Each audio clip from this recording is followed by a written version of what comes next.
Y lo que he preparado va muy en la línea de lo que hemos estado cantando y Diego ha leído al principio. Y voy a ir leyendo y solamente resaltar algunas cositas. Hoy es el Día Nacional de Misiones, esto lo hemos visto y lo sabemos. Y misiones las hacen personas de fe. Personas de fe son las que hacen la misión de Dios y la cumplen. Son las personas que tienen una fe verdadera. Y las personas que tienen una fe verdadera no están quietas, actúan. Son comprometidas con la obra de Dios y toman decisiones confiando totalmente en el Dios omnipotente que los llamó y los salvó. Así que si tú dices que tienes fe, tu fe la tienes que demostrar a través de tus acciones.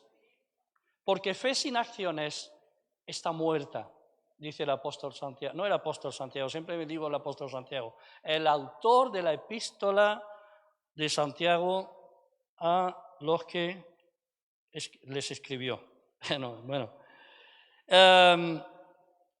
Son personas que toman decisiones confiando totalmente en Dios. Y yo quiero hablar en esta mañana acerca de la confianza plena en Dios.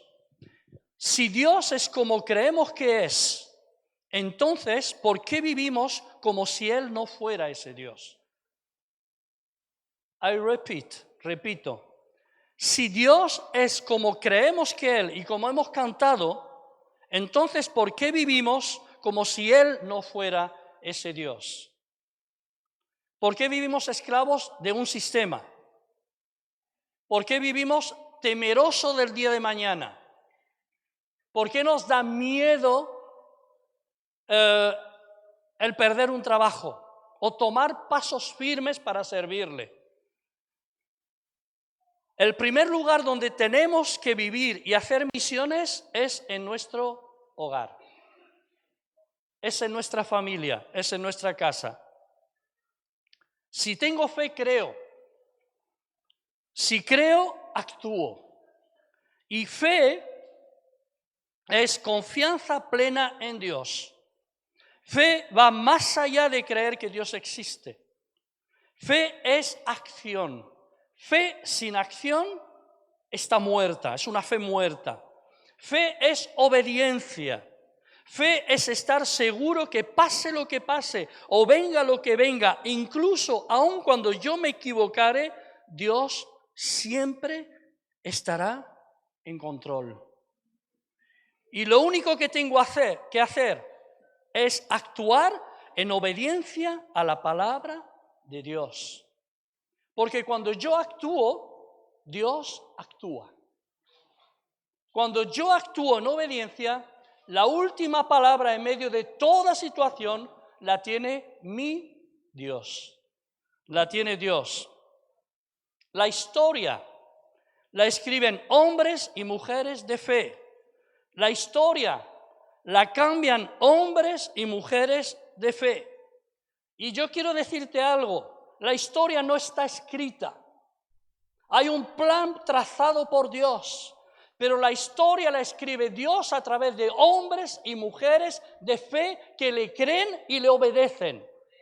La historia de la humanidad está en manos no de los hombres, no de los políticos, está en manos de Dios. Y Dios la escribe a través de personas comprometidas con Él. La fe, esa confianza plena en Dios, dice la Biblia que es más preciosa que el oro. Vamos a actualizarlo. La fe es más preciosa que 1.000.000 de euros.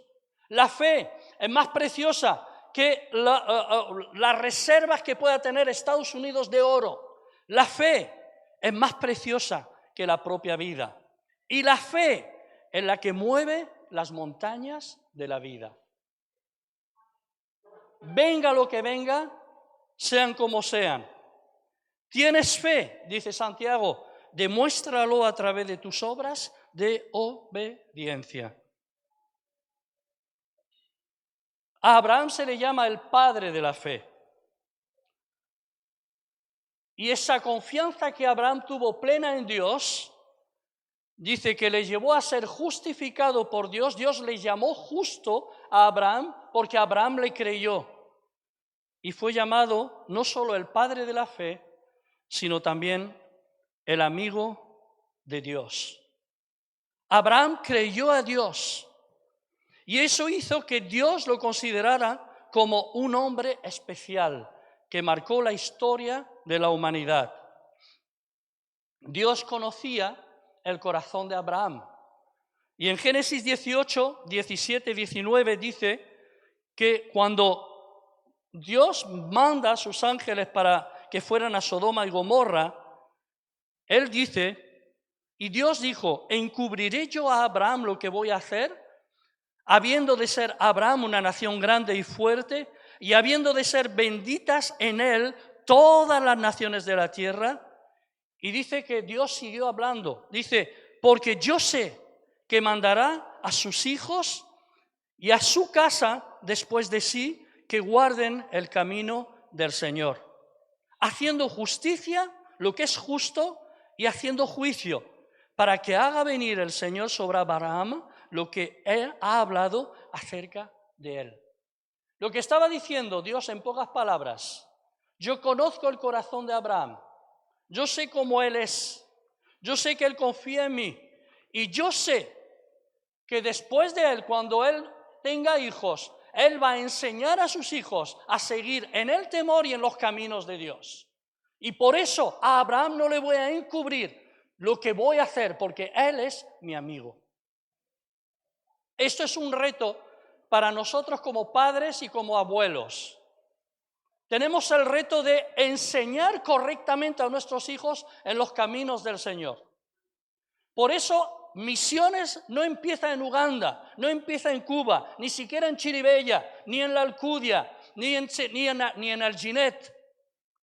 Misiones empieza en mi hogar, porque yo soy el responsable de hacer crecer, de enseñar a mis hijos en la misión de Dios. Y a los hijos de mis hijos, y a los hijos de mis hijos. Si Dios me permite ser tatarabuelo, el tatarabuelo Juan quiere ver a sus tataranietos en los caminos del Señor. Pero no solamente que tengan a Cristo en su vida para que sean salvos y estén con el Señor cuando Cristo vuelva o cuando mueran, sino haciendo y cumpliendo la voluntad de Dios en esta tierra, porque Dios nos ha dado un tiempo de vida para que cumplamos su voluntad y para que trabajemos para Él y para que vivamos para Él. El gran problema del siglo XXI es que Satanás ha sido tan astuto que nos ha atrapado en un sistema que nos lleva a trabajar para nosotros mismos, solamente para nosotros y preocupados por nosotros y no para el reino de los cielos. Y Dios tiene que romper esto en el corazón de todos los que estamos aquí. Dios tiene que llevarnos a su voluntad. Amén. Y está buscando hombres como Abraham que le crean. Hombres y mujeres, porque no quiero dejar a las mujeres aparte, que le crean y sean amigos de Dios de tal manera que Dios pueda confiarles hasta sus secretos más profundos, porque son sus amigos, siendo Él el creador de los cielos y de la tierra.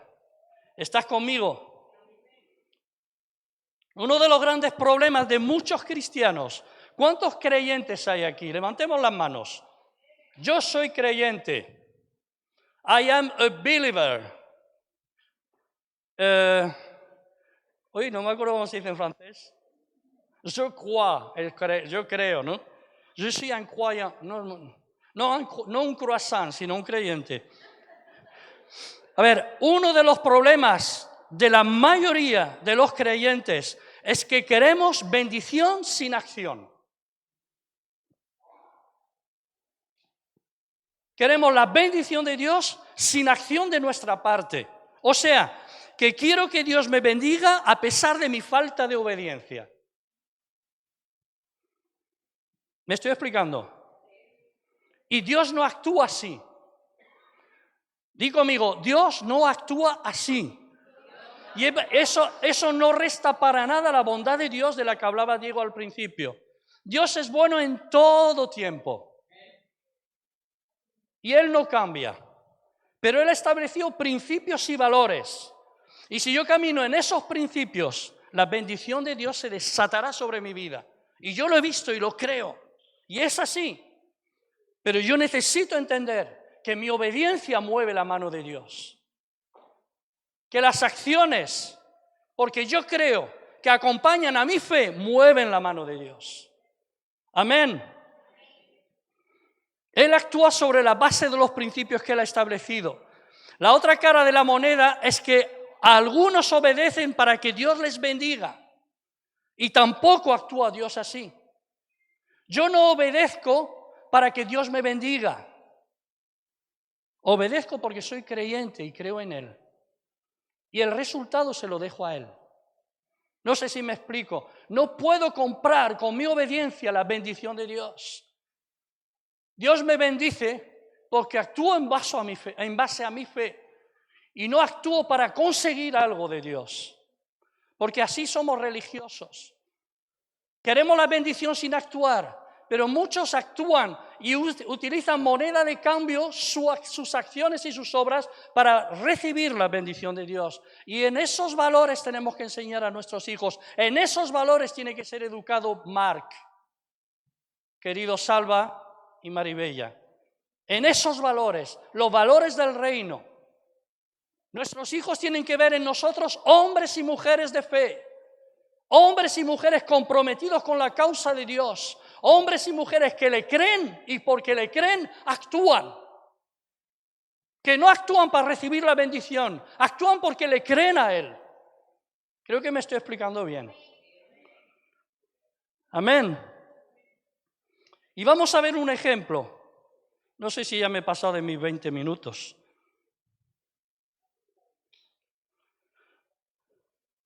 Pero yo, en esta mañana, hermano mío, lo importante es que los corazones sean transformados y que salgamos aquí con fe de este lugar, porque Dios está actuando.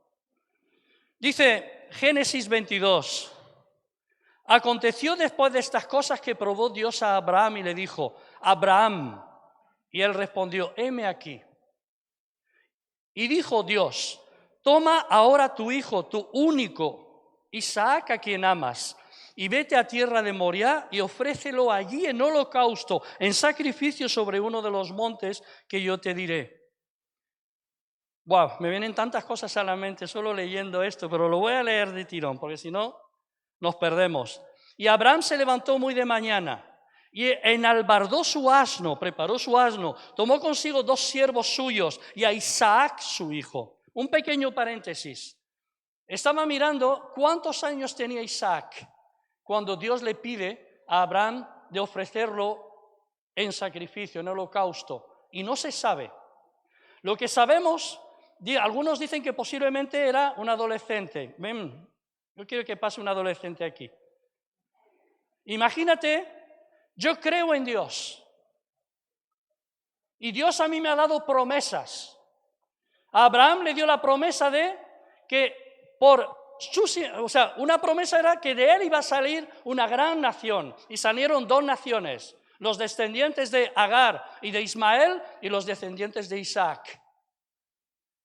Y de esas naciones salieron más naciones. Pero también dijo que en su simiente serían bendecidas todas las naciones de la tierra, todas las etnias de la tierra y todas las familias de la tierra. ¿Estás conmigo? Amén. ¿Estás conmigo con el móvil? Lo digo porque he visto móviles. Y Dios, Sara, mi mujer, es estéril. Yo tengo 75 años cuando me dice eso Abraham, y mi mujer 10 años menos, y tarda 25 años en cumplir su promesa. Abraham dice en la Biblia que tenía 100 años cuando nació Isaac, y Sara se le había ido la costumbre de la mujer, ya no tenía la regla, hablando campechanamente. Ya no podía tener hijos. Sin embargo, Sara queda con 90 años embarazada y da a luz un hijo al que ponen el hijo de la risa, que es Isaac. Y crece Isaac. Precioso. Yo creo que Isaac era más feo que mi nieto. Porque mi nieto es guapísimo. Muy guapo. Y llega el momento en que la fe, esa fe, tiene que ser probada. Abraham ya era amigo de Dios. Abraham ya había sido justificado por su creencia en Dios, por su fe. Pero esa fe tiene que ser probada. Y le dice, coge a tu hijo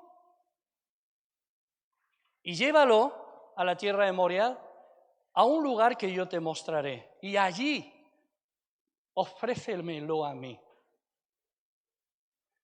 ¿Estáis dispuestos? Salva y Maribella. Porque eso es dedicar nuestro hijo o nuestra hija a Dios. Eso es presentar mi hijo delante del Señor. Se lo ofrendo a Él. ¿Estáis dispuestos, papis? Duro, ¿eh? Duro. ¿Te quieres quedar o hasta el sacrificio o no? ¿Lo sacrificamos? Bien, para no perder, gracias.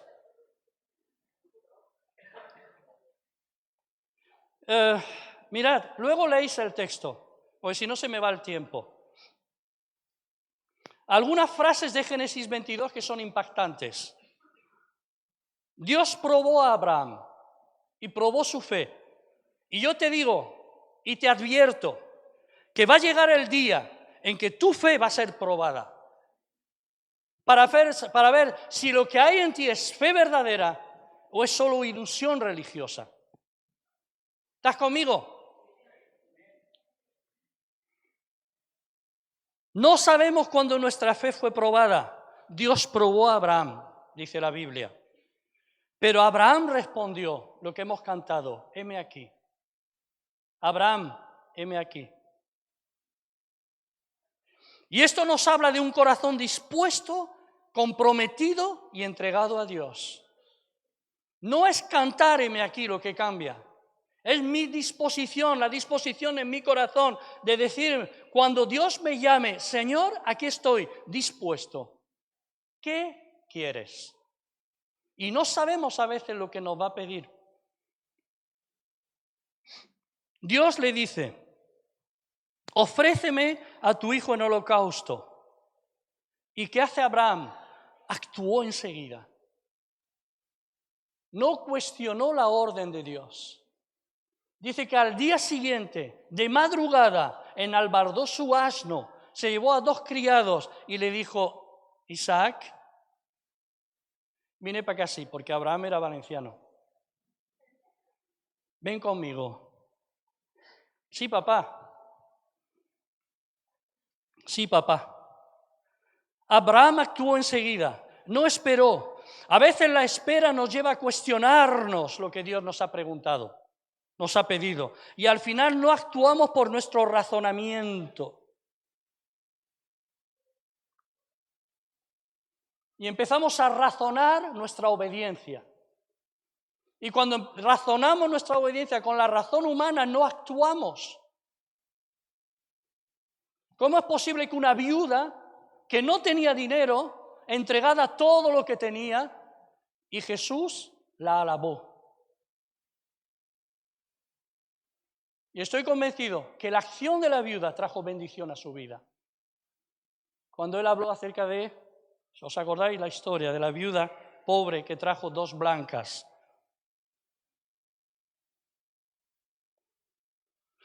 Abraham actuó enseguida. Abraham guardó en secreto lo que Dios le había dicho. A veces es peligroso compartir lo que Dios nos habla, porque vendrán muchos consejeros a disuadirnos. Si se lo comparte a Sara no le deja ni salir. Si se lo dice a Isaac, Isaac dice que vaya Ismael, mi hermano mayor. Y guardó su secreto hasta el final. No actuamos por nuestro razonamiento, si no, no haríamos nunca nada. Actuamos porque le amamos, le tememos y le obedecemos, y porque Él es Dios. Amén. ¿Qué es lo que movía el corazón de Abraham? A obediencia. Sin duda que la promesa que Dios le había dicho. De ti haré una nación grande, y en tu simiente serán bendecidas todas las familias y naciones de la tierra. Y nosotros tenemos que actuar como Abraham, y lo dijo Jesús. No os preocupéis por el día de mañana, qué comeréis o qué beberéis. Basta cada día su propio mal.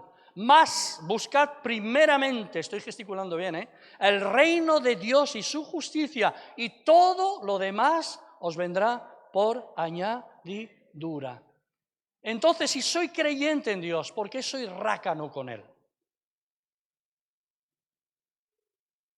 ¿Por qué me cuesta tanto obedecerle? ¿Por qué vivo solo para mí? Él se encargará. Él convertirá mi obediencia en bendición sobre mi vida. Aquel que había hecho posible que Abraham tuviera un hijo en la vejez y siendo Sara estéril, no le iba a defraudar. ¿Te ha defraudado alguna vez Dios? ¿Has experimentado milagros de Dios en tu vida? De provisión, de abrirte puertas para un trabajo. Entonces, ¿por qué seguimos atrapados en la miseria de nuestra incredulidad?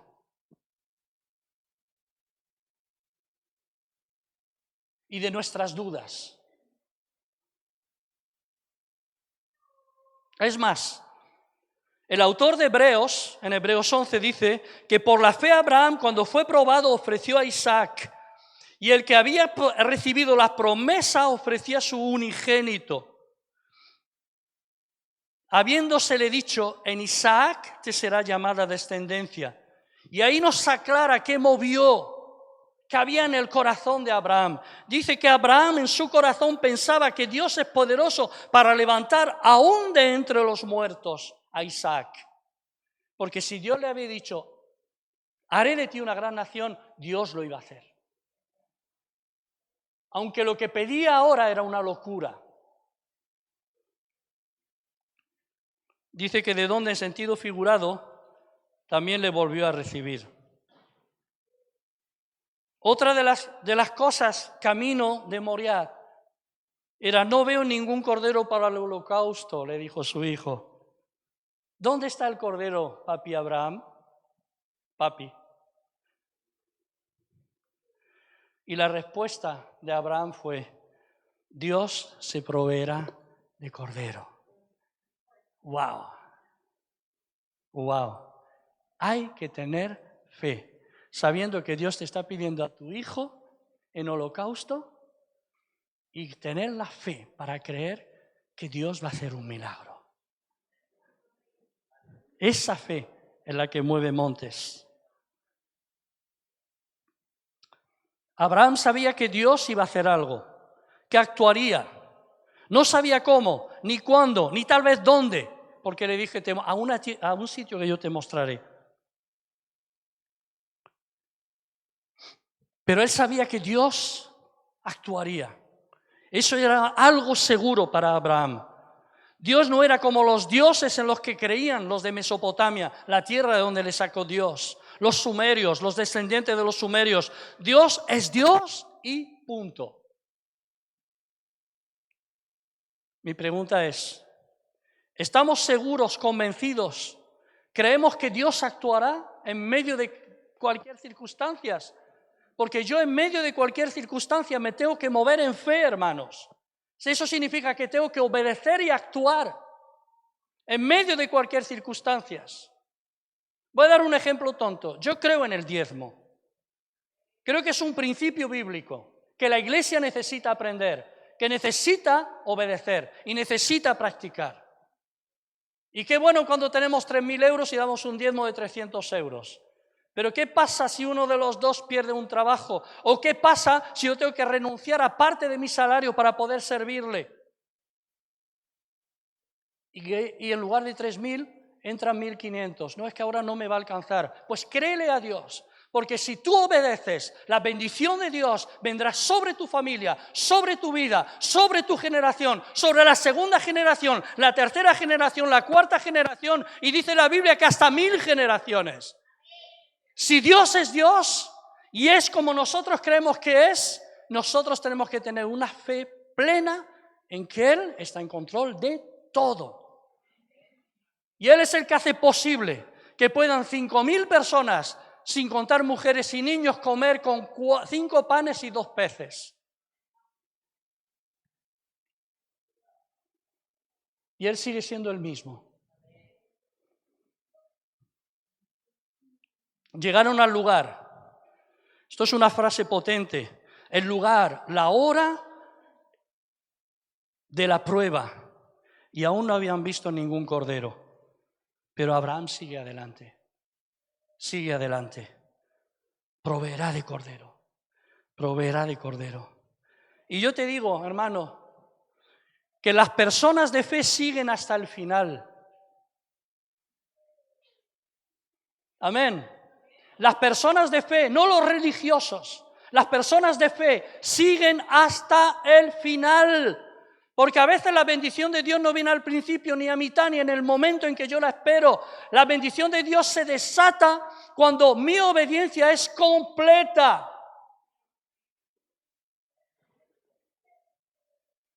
¿Es palabra de Dios? Yo creo que sí. Perdón si hablo así, no es que estoy mosqueado. Es que lo creo y por eso lo afirmo. Las personas de fe siguen hasta el final. Abraham creía que aún sacrificando a Isaac, Dios podía resucitarlo de entre los muertos. En ningún momento en medio de la prueba perdió su fe. Y nosotros, cuando se tuercen a veces las cosas, empezamos a dudar y a dudar y a dudar. Y se nos olvida que un día Dios sanó de cáncer. Un día Dios sanó de un ictus. Un día Dios me proveyó cuando no tenía nada.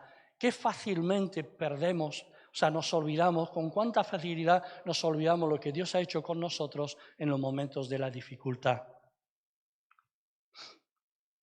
Dice que la paciencia tiene que ser completa. Y dice que Abraham esperó contra esperanza. Me encanta Abraham, yo quiero conocerle. Viejo, cuando esté en los cielos, ¿tú eres Abraham? Isaac, lo pasaste bien, ¿no? Ahí en... Wow. Podemos ver esto a lo largo de toda la historia y voy concluyendo para dar lugar a Mark. El ejemplo de José en Egipto, nunca perdió la fe, a pesar de que parecía que cada vez las cosas le iban de mal en peor, de mal en peor, de mal en peor, pero él permaneció firme. Siguió con su temor a Dios, siguió confiando en Dios y lo vemos por sus hechos. Nosotros conocemos el final de las historias bíblicas, pero ellos no las conocieron hasta que se produjo el milagro. Sin embargo, mientras esperaban el milagro, permanecieron, mantuvieron su fe y su confianza intacta en Dios. Termino con esto, la historia de Abraham. Llega Abraham y ata a su hijo, levanta un altar. Yo creo que es tiempo de que los cristianos levantemos altares, hermanos. El altar no es esto, el altar lo levanto yo en mi casa, lo levanto en mi hogar, lo levanto con mi esposa, lo levanto con mi vida. Y ahí, el altar siempre es para sacrificio. Y en ese altar yo tengo que morir. Y en ese altar yo tengo que entregar lo mío. Yo tengo que entregar a mi esposa, a mi esposo, a mis hijos. Dejarlos delante de Dios. Bueno, no quiero enrollarme con todo esto. Es tiempo de levantar altares. Es tiempo de levantar altares. Dice que Abraham ató a su hijo, lo puso preparó la leña que el propio hijo le llevaba. Y puso a su hijo, cogió el cuchillo, levantó el cuchillo. Y cuando fue a clavar el cuchillo para sacrificar a Isaac al Dios omnipotente, una mano le detuvo alto, alto, alto.